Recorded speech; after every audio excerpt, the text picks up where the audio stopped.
Many, many times I saved the lives of rappers or saved them from clashing in ways that were not just verbal. And I see now one thing leads to another. Call this guy a white boy or a pedophile. Call this guy, even saying, oh, look, I raised my children properly. That's my focus. I'm a real man because I do the following. Shit, I can't feel good if you're not quite the same man he is. Every little punchline is hurtful. And they lead to more hurtful punchlines and to gunplay. What's up, everybody? This is the world famous Ed Lover, and you are watching Forgotten Kings.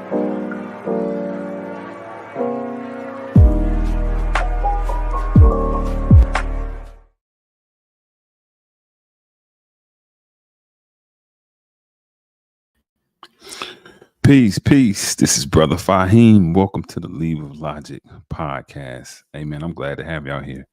Hopefully, I got that off pretty good. Man, so much going on in the world. So much going on in the world. The world moves at a super electromagnetic pace. I just try to keep my boots laced so that I can try to win the race. What is going on? What is going on? A lot of things buzzing, y'all. A lot of things buzzing. People letting kids in teachers' hair. Summertime is upon us. Be a lot of Will Smith summertime songs being played. But what I've been seeing and hearing most about is this Kendrick Lamar and Drake beef. I should say Drake and Kendrick Lamar beef.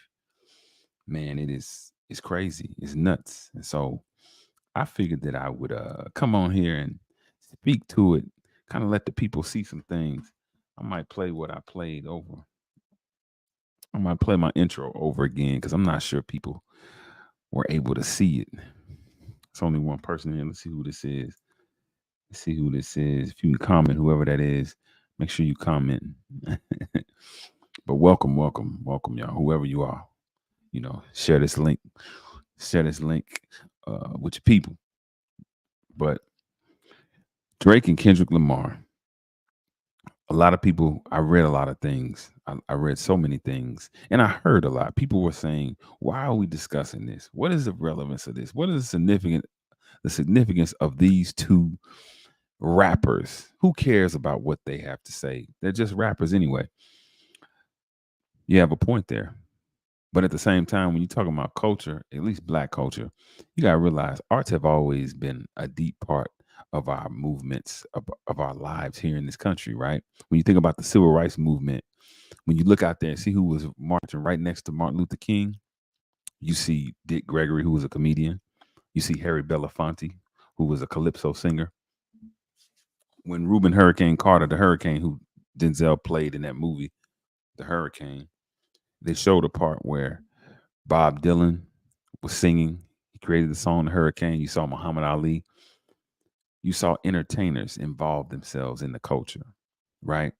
Mahalia Jackson was known to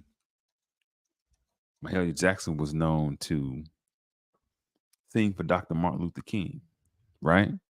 So the arts and the entertainers who are behind the arts have always played a role in our lives. And so it's no coincidence that this Drake and Kendrick Lamar has deeper implications other than just two guys spouting off at the mouth. So we're going to get into it.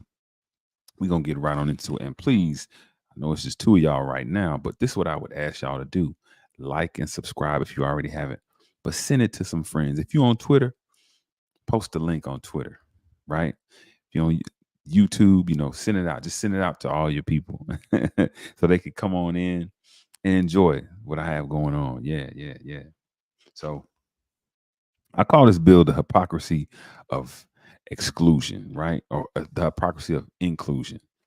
Because to be inclusive is to allow people into something, allow people into a club, allow people into an organization, allow people into a culture in this instance. So I am going to pull up a little timeline so that you can see visually what is going on and what has happened. because it's been quite a bit. It's been quite a bit. So we should look at that timeline because it's a timeline of it. Know what I'm speaking about. We're just gonna look at this timeline. All right, all right. Now, for those of you who don't know who Drake and Kendrick Lamar are, they're two premier that in the past, I would say 10 years, these two probably have been the supernovas in the music industry, right? Drake is a Canadian born, half black, half Jewish rapper who I remember his song "You the Best I Ever Had." That was the joint that I love. I still love that song. It's still dope to me. Best I ever had. I love it. And Kendrick Lamar is a Bay Area rapper that came on. I think it was Good Kid, Mad City. But the song that I remember about him is "We Gonna Be All Right." But they are two of the megastars in hip hop right now, and they have had a beef that has been long standing, and we're gonna get into it right here, right now. We're gonna look into it. So I wrote a song about it. Here we go. So Drake and Kendrick Lamar's long-standing feud explained, right? Best thing to do is always leave with logic. Okay.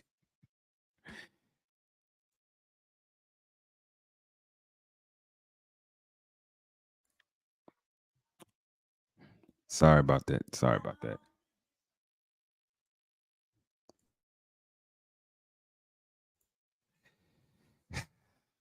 Family.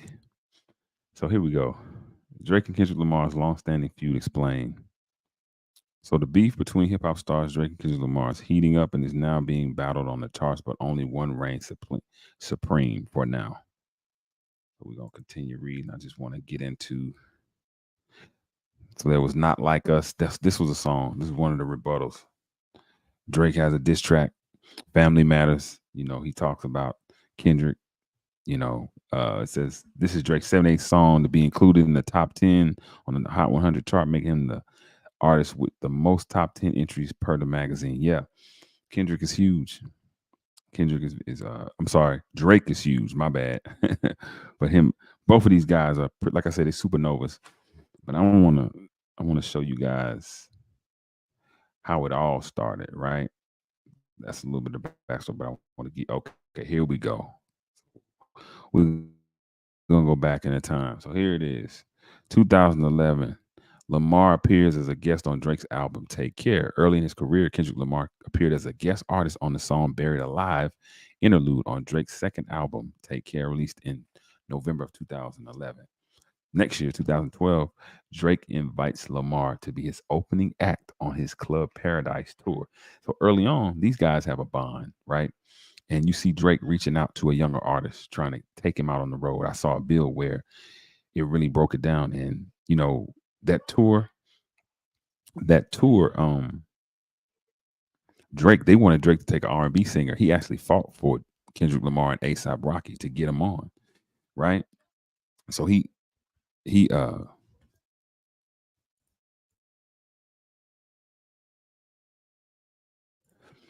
so anyhow, 2012, October 2012, the two rappers collaborated on the track Poetic Justice from Lamar's album Good Kid, Mad City. That's one of my favorite tracks. It's super dope. Dope beat, nostalgic, and both of their voices and both their rhyme patterns and their deliveries is awesome. Check that out.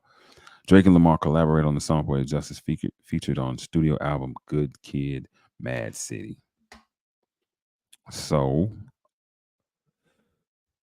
and they also Effing Problems. Same month, Drake and Lamar appeared as guests on A$AP Rocky song Effing Problems. I remember that song. August 2013, Lamar takes a shot at Drake and other rappers on Big Sean's Control. The plot thickens. Tensions began when Lamar called out Drake and 11 other rappers by name when he appeared as a guest on Big Sean's Control in August 2013. I got love for all y'all, but I'm trying to murder you. Trying to make sure your core fans never heard of you. They don't want to hear that. They don't want to hear no. They don't want to hear not one more noun or verb from you. Yeah, the writing's kind of small. But yeah, so you see where he sends out a little minor jab, nothing big, right? Nothing big at all. Full of swagger over his rising success, Lamar also declares himself king of New York, king of New York, and king of the coast on the track. Wow, he said he was the king of New York. I know that pissed some people off. August 2013, Drake shrugs off Lamar's verse in an interview. 2 weeks after Control was released, Drake reveals in a cover story for Billboard that Lamar's nasty name check didn't upset him. It just sounded like an ambitious thought to me. That's all it was. Drake told the publications, I know good and well that Lamar is not murdering me at all in any platforms. September 2013, Drake says it's all love between him and Lamar. Drake reportedly doubled down on the soundness of his friendship with Lamar during a live CRWN interview with Elliott Wilson and Rap Radar in, uh, in 2013 in New York, according to Vibe. After conceding that Lamar's biting guest verse on Control was a moment to talk about, Drake said the two rappers saw each other on MTV VMAs soon after the song was released. I saw him 5 days later at the VMAs and it was all love, Drake said. And then in October, Lamar disses Drake again in his BET Hip Hop Awards. This is what I remember. I remember that line. Nothing's been the same since they dropped Control and tucked the sensitive rapper back in his pajama clothes. Aha, joke's on you, high five. I'm bulletproof. I remember people saying he was talking to Drake. That was a subliminal diss to Drake. And then come to find out, Drake, the name of Drake's album is Nothing's Been the Same. So yeah, Kendrick was taking a jab at Drake. Lamar appeared to be taking aim at Drake again at his BET Hip Hop Awards Cypher in 2013. Lamar's performance came within days of Drake releasing his September 2013 album, Nothing Was the Same. You see it heating up. You see little jabs being thrown before the all-out haymakers start to come, right? December 2013, Drake tells an interviewer he feels like he's being baited by Lamar. Speaking in Vibe in December 2013, Drake revealed that he felt as though he was being baited by Lamar on the Control verse. Where it became an issue is that I was rolling out an album while that verse was still bubbling. So my album rollout became about this thing. What am I supposed to say? Nah, we'll be buddy buddy, asked the rapper. Mind you, I never once said he's a bad guy or I don't like him. I think he's effing genius in his own right, but I also stood my ground as I should. I agree with that.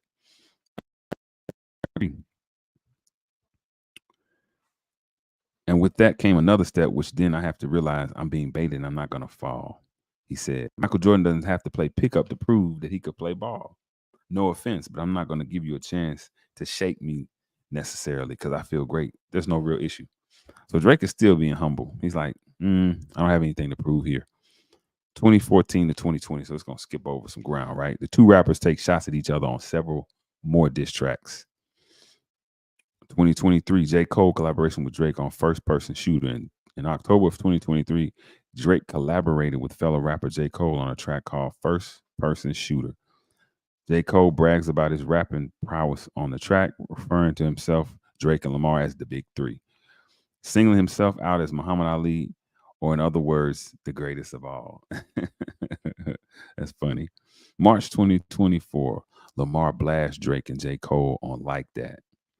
In March 2024, Lamar responded to First Person Shooter by blasting Drake and J. Cole and guest verses on Metro Boomin and Future's collaboration track Like That, which rose to the top of the Billboard's Hot 100. Lamar laughed off the idea of a Big Three, insisting there was only a Big Me, and ridiculed Drake for likening himself to Michael Jackson by insisting he would be Prince in the scenario. Prince outlived Mike Jack, he rapped. That's true. April 19, 2024, Drake calls Lamar a pipsqueak on push-ups. So this is another, I'm gonna go a little bit faster. This is another shot. April 30th, 2024, Lamar releases Euphoria. On April 30th, Lamar released a furious 6-minute track called Euphoria, continuing his riff with Drake, who just happened to have served as an executive producer on the TV series Euphoria, according to IMDb. Lamar, who's won a Pulitzer Prize for his music, bashes the more commercially successful Drake on the track, rapping, I make music that electrify him. You make music that pacify him. You know, one thing it skipped over 2014 to 2020. So in between that time, it was a bunch of diss tracks released. But one thing Drake said that was mentioned. He said, you rapping like you freeing the slaves. In other words, you super duper conscious, right? That's the persona that you projecting, but you really not. So I thought that was kind of funny. I thought that was real funny, actually. Y'all gonna have to keep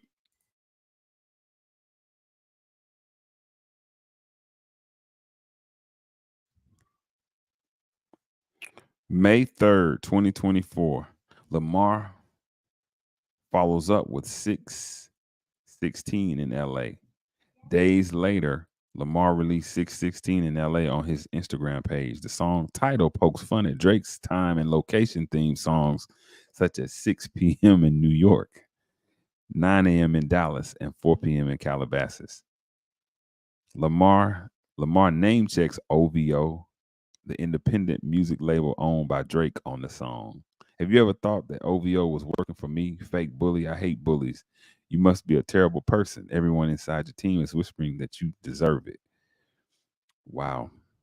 May 4th, 2024, Drake responds with third diss track, Family Matters. Drake responded to Lamar's 616 in LA diss track with a record called Family Matters in nearly 8-minute diss, which was accompanied by a music video that showed New Ho King Chinese restaurant Kendrick reference on Euphoria.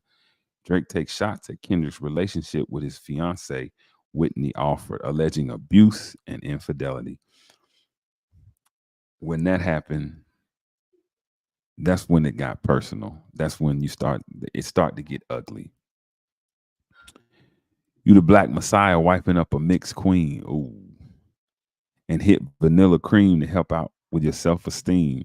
On some Bobby is, I want to know what Whitney need before later adding, when you put your hands on your girl, it is self-defense because she's bigger than you.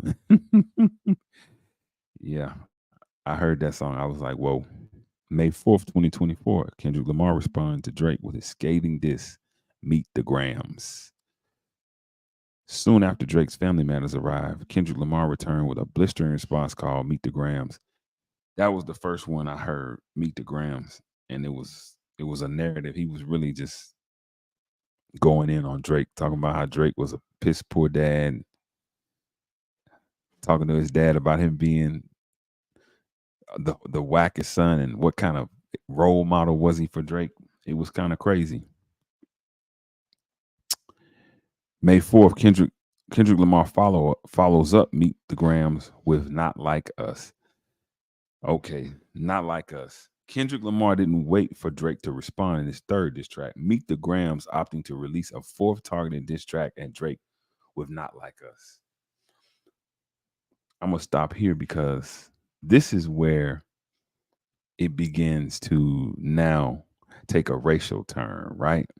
Because this track, Not Like Us, when I read online, this was the track where people begin to now have contempt for Drake because of his nationality, because of his mixed ancestry and ethnicity. Because, like I said, Drake is Canadian born, his mother's Jewish, and his dad is black. And so we begin to see a lot of people compare him to the Illuminati. We begin to see a lot of people say he is a culture vulture, all because his mom was Jewish. His mom is white, she's Jewish. That's crazy. That is crazy. The track, which is currently the #2 trending video on YouTube, is a 4.5-minute verbal attack on the Toronto Rapture, taking aim at his alleged predilection for young women and his recent legal drama with Tupac's estate after releasing his tailor-made freestyle diss at Lamar, which featured an AI-generated Tupac voice. On the track, Kendrick raps, "Say Drake, I hear you like I'm young. You better not ever go to Cell Block 1." He later adds, "Certified lover boy, certified pedophile," a nod to Drake's 2021 album, Certified Lover Boy, that seemingly accuses the rapper of pedophilia. That's another point, in today's time, making these accusations, it's we've seen what it does. We saw where it got Jonathan Majors, right? He lost a lot. He lost quite a bit. And in May, Drake drops the Heat Part 6. May 8th, Seth Rogen reacts to the Rapper's feud, and so on and so forth. I'm gonna stop sharing right there. I'm gonna stop right there. That's a little bit of background. That's a little bit of timeline of what's been going on, what's happening, all the diss tracks.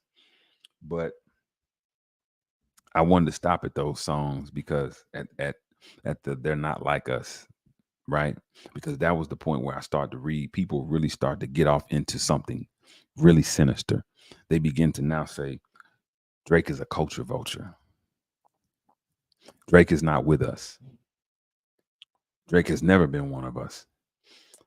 And I thought that was interesting because before that, everybody was singing, "You the best I ever had, best I ever had. Uh, you look so different, and I mean, it was just, it was all Drake all the time, right? And he was a part of the culture. Drake can rhyme. He can really rhyme. So when that diss track was made, it was like, wow, a lot of ugliness, a lot of unwarranted angst came at Drake's way. And so it really motivated me. And not necessarily the beef, because here's the thing. Beef is good for hip hop because hip hop is, let me say this, it's a competitive sport. It's a young person's competitive sport. When you see the older guys in hip hop, they have to reinvent themselves, right? Look how many times Snoop has reinvented himself. Snoop started out as the weed man, right? He was pimping Snoop. He became pimp. He was a pimp at one point. He was Rasta Snoop. And now he's a movie star and he's on with Martha Stewart, right? Snoop has gone through so many reiterations because he understands in order to do that, he has to stay young. And it's like that in a lot of genres of music, right? You look at Ron Isley, he's been around since the 50s. You Make Me Want to Shout. They were with Motown, actually. And now you look at him, he's Mr. Big, right? So people go through iterations because it's a young man's sport. And if you want to survive in it, you have to be able to compete. And so, that's good. That's good. A couple things that I wanted to mention, a couple of historical beats that this reminds me of. KRS-One and MC Shan, Tupac and Biggie, Nas and Jay-Z. When you look at KRS-One and MC Shan, what you see is a young and homeless and aspiring MC goes up to a radio station and tries to get his music played. And Marley Marl says, nope, it's whack. I'm not playing it. Now, Marley Marl was with the Juice Crew. He was endorsing the Juice Crew, which included in MC Shan. So KRS-One goes back and he creates, a diss. He creates a diss record. And that's when you see To the Bridge, Queen's Bridge, when it comes out, which led to The Bridge Is Over. These are classic tracks, by the way. But my point of mentioning that is that KRS-One, in his mind, a couple things happened. He didn't feel like he was being respected, and he felt like he could go after MC Shan. He punched up. Same thing with Kendrick Lamar, right? Same thing with Kendrick Lamar. Drake took Kendrick Lamar out on his first tour, and he fought for him, might I add. He fought for him to be on that tour. Now, he also admitted, I saw a video where Kendrick said, hey, man, I'm not used to performing in front of this many people, right? So he punched up. There was a motivation for him to punch up. Also, Drake has been, I will say this, Drake, there were whispers of Drake being not as authentic as far as writing his rhymes, right? They're saying he didn't write his rhymes. And, maybe he didn't.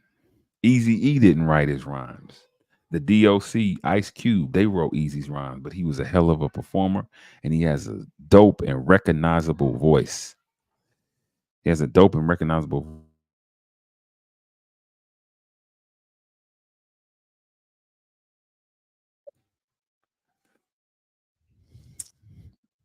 But Easy's voice was dope, super dope. And it didn't matter that he didn't write his music, right? Only in hip hop, it's the only genre where you penalize for not writing your music. Only in hip hop. You know, no one cared that Luther Vandross was singing Burt Bacharach's music. No one cared that that Michael Jackson was singing Quincy Jones's music or Rod Temperance's music. No one cared about that. But in hip hop, you will be penalized. You won't be recognized as a top tier lyricist. But that doesn't mean you can't be one of the greats as far as entertainment wise, or even one of the greats, period. Because I still love Easy and Drake. He still has a beautiful delivery. He still has a great cadence, all that good stuff. But nonetheless, when you look at that, that's reminiscent of that. And I was reading where this beef has boosted the sales, right? A lot of all this content, it forces these MCs to now joust in a way. They have to create content. They have to go back and forth. And the consumer, the listener, we get to consume it all. We get to listen to it all. You know, Drake and Kendrick Lamar's beef, they have been some of the top viewed items on YouTube at this point. People are going, they're still listening to them. So in that regard, it's good, right? It's good for the hip hop culture. But then when you move on in another way, it's not. When you look at Tupac and Biggie, that beef, it wasn't the first to get physical, but it was the first that people begin to now associate with death, right? But what Tupac did was when he released Hit 'Em Up, he got personal, right? He talked about, sleeping with Faith Evans. He made a lot of claims against Puffy and Big. And when you saw Big, he responded with he didn't really respond with who shot you, but it was released and it was perceived that was about him. But my point for mentioning those two is that two coasts, two sets of fans, two fan bases on different coasts were now pitted against each other in the same way that with this Kendrick Lamar and Drake beef. Now, two coasts aren't pitted against each other, right? I wouldn't go that far, but I would say it is causing a lot of debate, and it has gotten unhealthily physical because someone was recently shot at Drake's. His security guard was shot at one of his homes, right? And then they vandalized, I want to say, one of Drake's a store, something that was associated with Drake was vandalized, and they spray painted "Not Like Us," the name of that song that Kendrick Lamar made. So, and then the last one that I wanted to mention was Nas and Jay-Z. Before the Nas and Jay-Z, before Ether, and I want to say, I don't know what the name of Jigga Man's diss record was, but before that, there were a string of songs that each of them made that were on mixtapes. Now, Jay-Z in one of his songs talked about how he had done some things with Nas's baby's mother, with his child's mom, in the backseat of his car, on his child's car seat. Well, guess what happened? That didn't sit too good with Jay-Z's mother. Who I forget who I was listening to talk about it. They said she called him and told him, "You need to call and make amends because you kind of went too far with that. You talking about that man's family.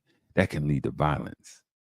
That can lead to your entourages. That can lead to groups, large groups, wanting to harm each other because they want to show allegiance and loyalty to you." And so he rectified that. He resolved it. So I mentioned those with Tupac and Biggie. I mentioned that because things can get violent, but I mentioned Nas and Jay because, hey, you have to rectify things and get things together and be mature about things, right? Know what lines not to transgress, not to,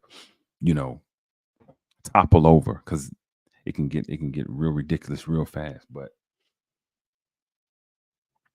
so Drake is being painted as this culture vulture, right? And that's crazy to me because hip hop is such a diverse art form. That's just the truth. People don't like to hear that. People would love to argue over who started hip hop, right? Depending on what region you're in, who you're talking to, where people's egos are, they're gonna say something different. Some people are gonna say black folks, some people are gonna say Puerto Rican people, some people are gonna say both. You know, some people are gonna credit Cool Herc with throwing those parties for his little sister, right? Some people are gonna credit Jamaican culture with toasting, right? Some people are gonna credit Muhammad Ali with his rhymes, right? Whoever you credit, we can say this. It's a host of MCs that are not of the same ethnic group. They don't they're not black American, right? They might not be from New York, but they nonetheless have made an impact. I'm gonna give y'all the name of a few. J. Cole, who is mixed, right? Nicki Minaj is from Trinidad. Iggy Azalea is Australian. Pepper from Salt and Pepper, who was pushing it real good, he's Jamaican. Slick Rick is British. I love Slick Rick's accent. That was part of his draw. Wyclef is Haitian. Grandmaster Flash is from Barbados. DJ Khaled, I'm not sure where he's from, but I know DJ Khaled, DJ Drama. These are all people who are outside. Foxy Brown, these are people who are all outside of the Black American group or just from a different ethnicity, but they're all major contributors to hip hop. Now, the last two people who people support in the hip hop industry or around hip hop, yeah, would be DJ Vlad and Eminem. Now, why did I mention those two? Because it's funny, right? It's funny that people will, and this is not necessarily solely about Kendrick and Drake and Kendrick. They're just a case study into something deeper. Is what I'm trying to tell you guys. It's funny that people will say, well, Kendrick won, and that's fine. There's a winner and a loser in every battle. But let's be reasonable about this. Let's not get ridiculous. All of a sudden, Drake's ancestry is called into question. He's mixed breed. He's half Jewish. What is he supposed to do? You know, you can't hold against him. He can't help where he was born or who he was born to. And how do we look penalizing Drake, but we praise Eminem?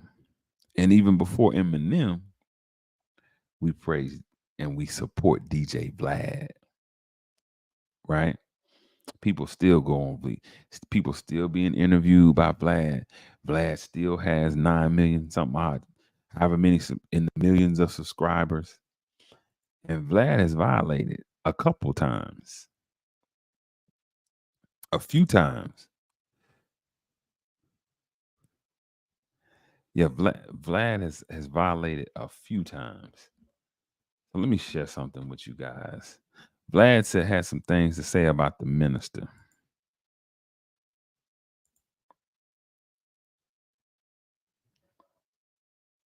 Yes, DJ Vlad. When I read it, I was like, oh, wow. Vlad has some stuff to say about the Minister Farrakhan.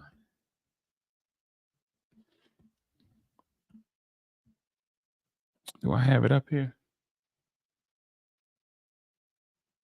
I don't. But you know what? Never mind. I'll explain it to y'all. I don't have to show you. So what happened was this.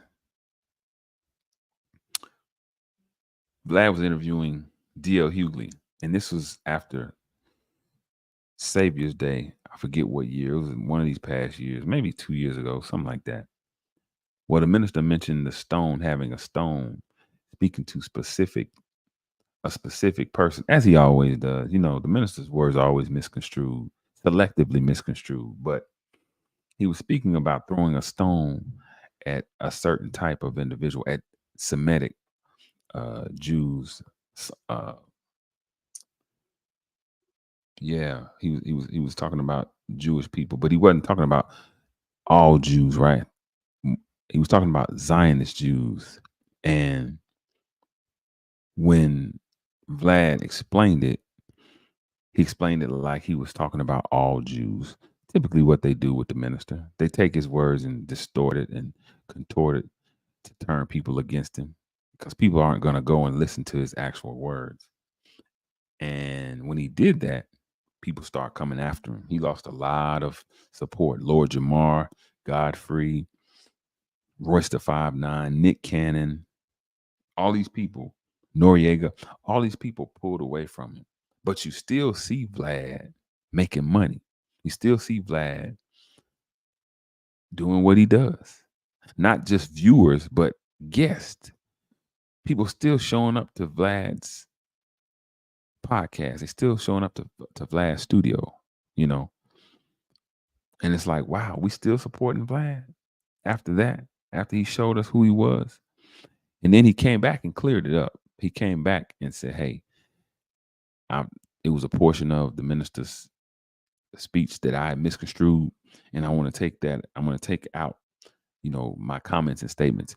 But before he did that, he said, you know what?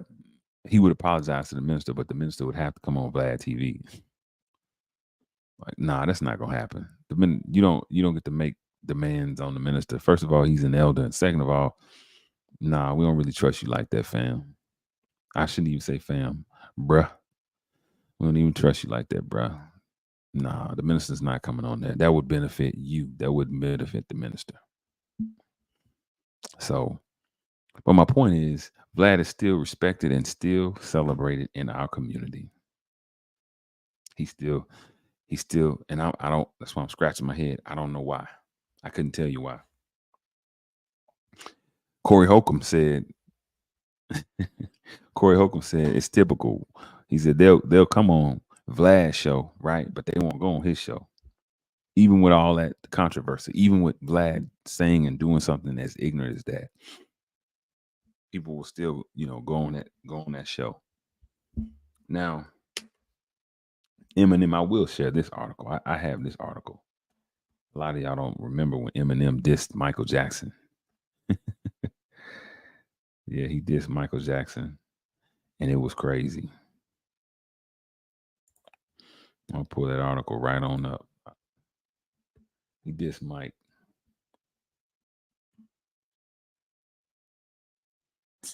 And Stevie Wonder spoke out. Mike spoke out as well. Let me pull this clip. Here we go. Here we go. Here we go. Here we go.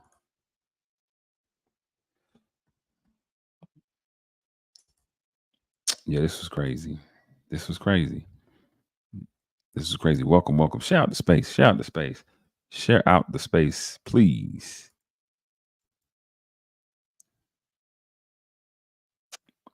I want y'all to check this article out.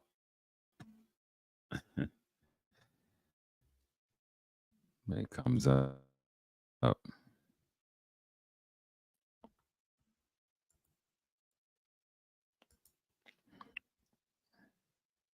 Yeah. You give me a second. It's pulling right on up. It's pulling right on up.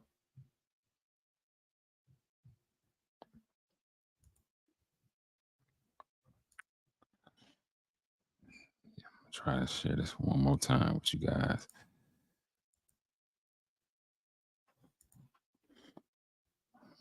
Should be coming up. Let's see. Let's see. Let's see.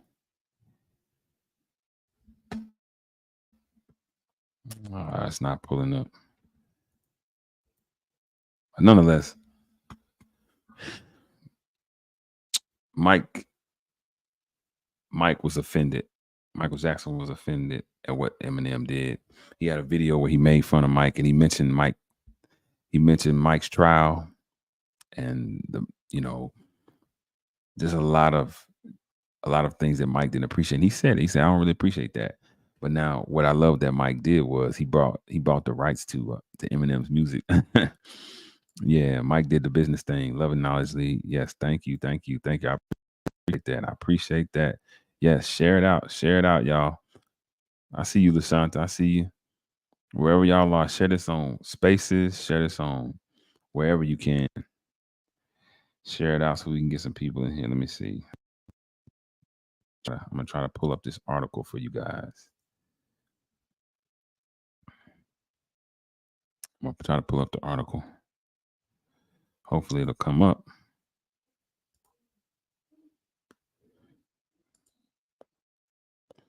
My Wi-Fi is acting up. I see you, Ice Cold. Yeah, it's not pulling up. It's not pulling up for some reason. But my point was Eminem made some disparaging. Oh, there it is. Okay. All right.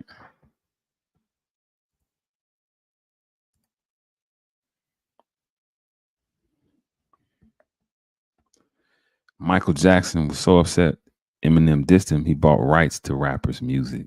That was gangster, Mike. That was gangster. I love it. That was so gangster.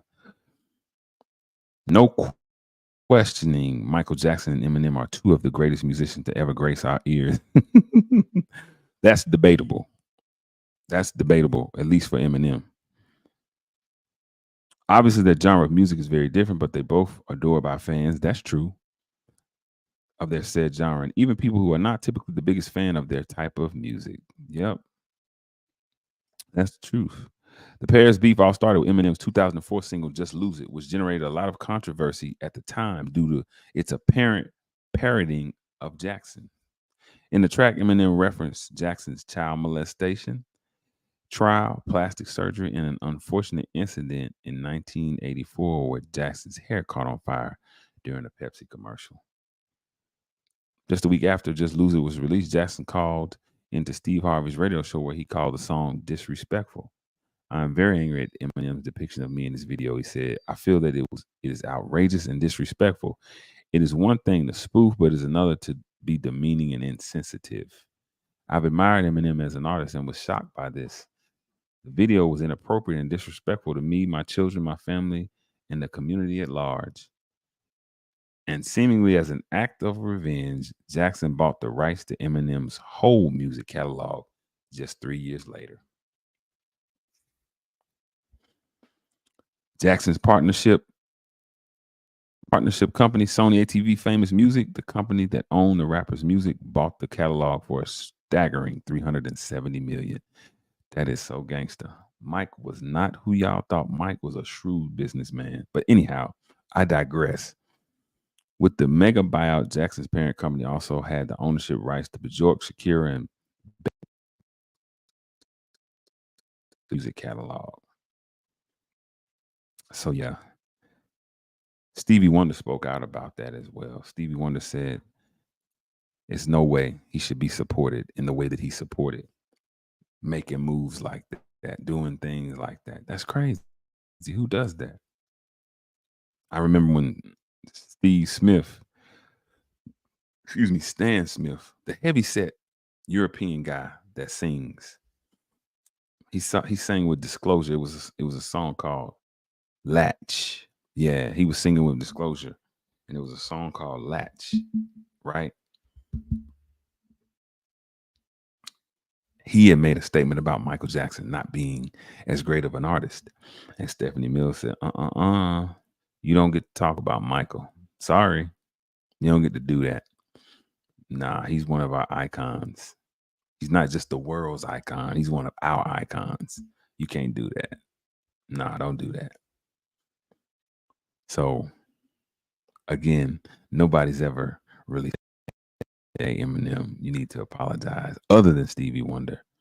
And if they did, they certainly didn't say, hey, look, we're not going to support you, right? Some people get mad at 50 for going so hard for Eminem. But the point is, that's hypocritical. That when Drake, who is instrumental in the culture, who has made an impact in hip hop culture, when he's dissed or someone's made a song, number one, his ethnicity would come into play. That's a factor. And then number two, he made some points. He made some accusations about Drake that were unfounded. That can be considered slander.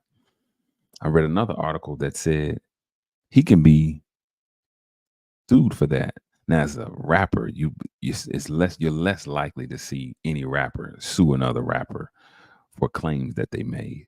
That's just not hip. That's not cool. That's not macho or machismo, right? That's not good for your egotistical, your masculine imagery. But that has legal ramifications because that is absolutely slander. But I want to come up here and talk about that because we're selectively exclusive. We exclude and include as we please. We're fickle, right? Drake's ethnicity should never even been brought into play. Who cares? Especially when it's so diverse. Hip hop is so diverse. And by the way, to the kids out there that watch this, your favorite rapper, he's an actor. He's not really doing what he says he's doing in his songs. I want to say that because people are saying that Drake is pretending to be somebody he's not. Hey, much like Sexy Red, Drake saw a loophole in a game. He came in and made his bread. See, I'm a person that's not mad at Sexy Red for what she's doing.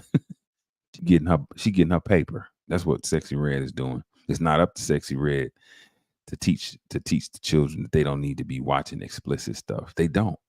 It's up to us, the parents, the elders that know better.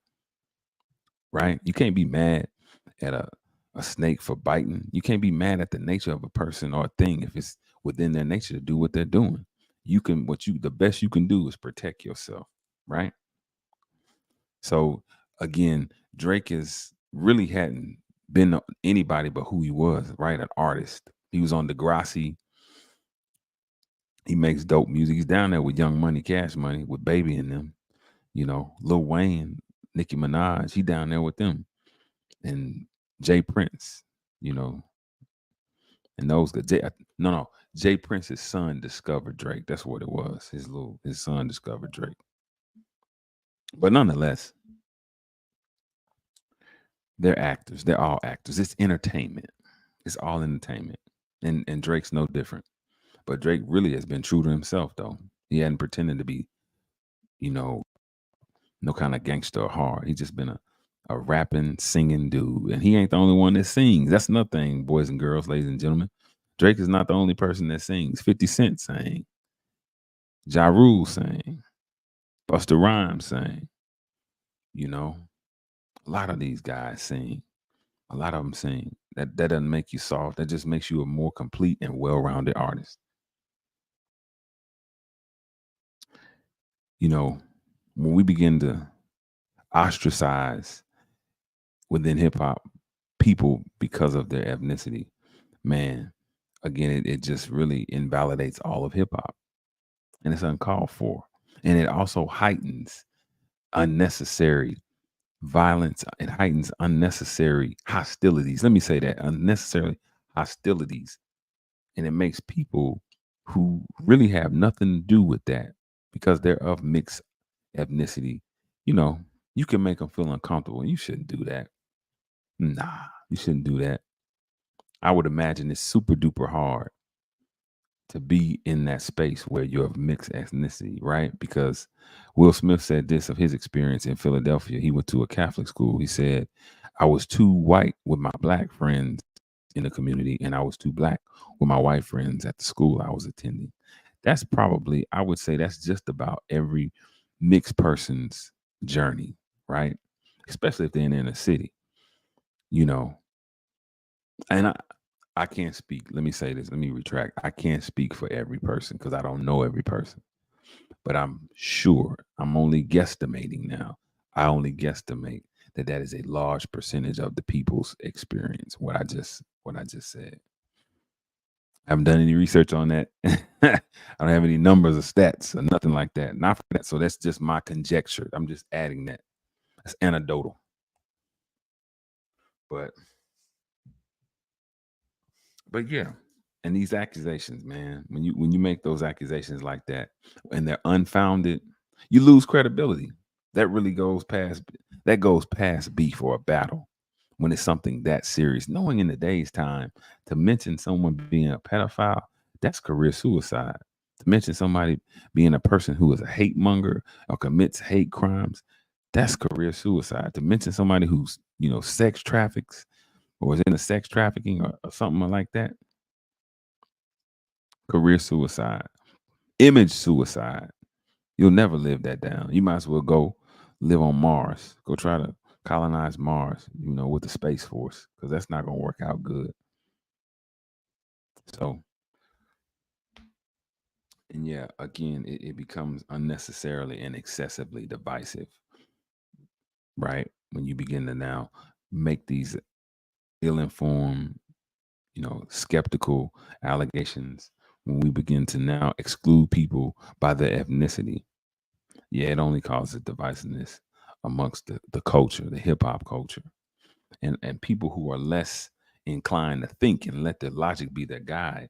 They believe everything that's written. I was just in a space that said, believe none of what you hear, believe half of what you see and none of what you hear. That's just common sense. You got to do that who, what, when, where, why thing, right?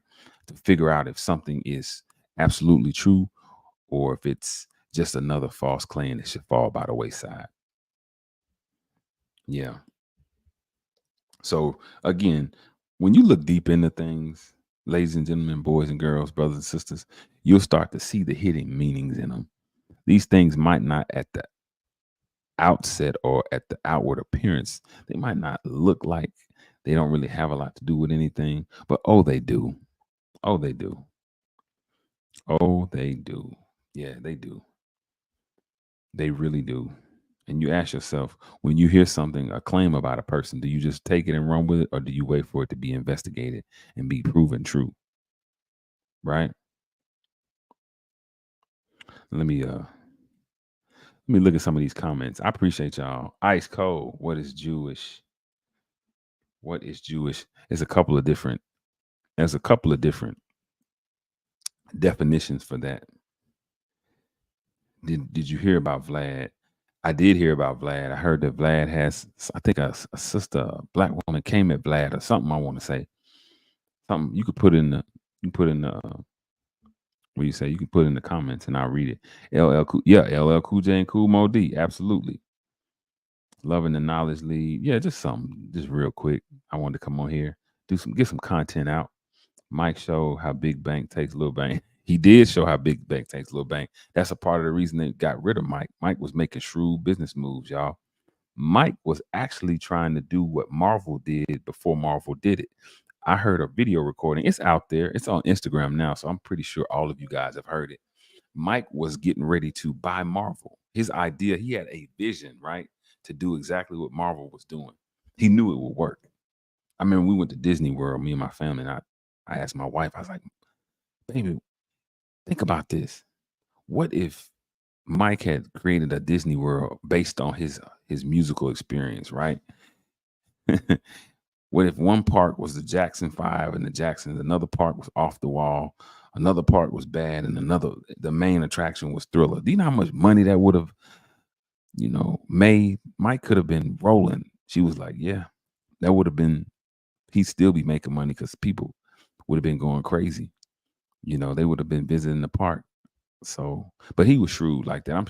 I'm pretty sure somebody mentioned that to Mike because he could have done it. He was just the guy to do it. But yeah, Mike was pretty shrewd. He was very, very shrewd. Lil Wayne did sing Lollipop. He sure did. What up, LA? I see you, big bro.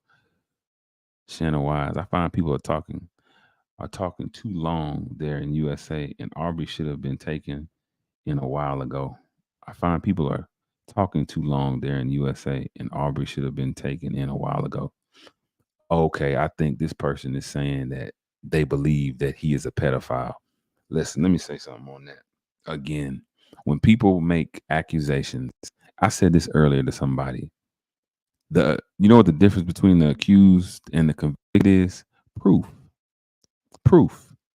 You got to prove what you're saying. See, a mere accusation is not good enough. It's enough to trigger people. It triggers people. And when we're functioning outside or inside of our triggers, yeah, we're looking from a distorted and a skewed perspective because we're coming from that trauma and that hurt, and that's understandable. But that's not the case, right? That's not necessarily every case, right? So, yeah, and that's my perspective on all of that stuff. That's Diddy, that's Drake, all of that. You haven't proved anything. You haven't proved anything. You got to prove what you're saying. The burden of proof is on the prosecution, not the defense. Remember, innocent till proven guilty. But people, again, people want to just deem you guilty right away, right? People want to make an accusation. You know, I'm always amazed because when you read them history books, a lot of people, a lot of black men were killed on the accusation of someone who was lying, right? Don't let it be a rape or something like that. Oftentimes, you read books, oftentimes they were lynched before they could even go to court, or they got bogus trials, right? Off of an accusation. So who am I to say people don't deserve justice? Justice works like this. You earn what you get. I'm not for you or against you. You get what you earn. So let's let justice, I always say, let justice run its course, and then we'll see the five whys: who, what, why, when, and where. Yep. And then that how. So yeah, that whole thing with Drake, it got ugly, and it really revealed and exposed that, you know, in an attempt to follow one of our favorite artists, we will now begin to bash different ethnic groups within our group that we should not even be bashing. We should never take it to the point where we're saying, oh, you're of mixed ancestry, you're mixed breed. You don't deserve to be in this culture. You are an alien. That's crazy. That's ludicrous. And not the rapper. That's nutty. But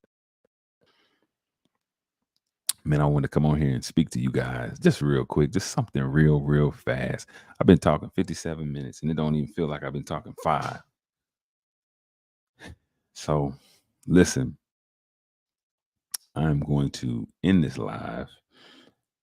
I want y'all to share this out. It's gonna be up. It'll be right on YouTube if you guys want to share it. I'm gonna share it on Twitter and Facebook.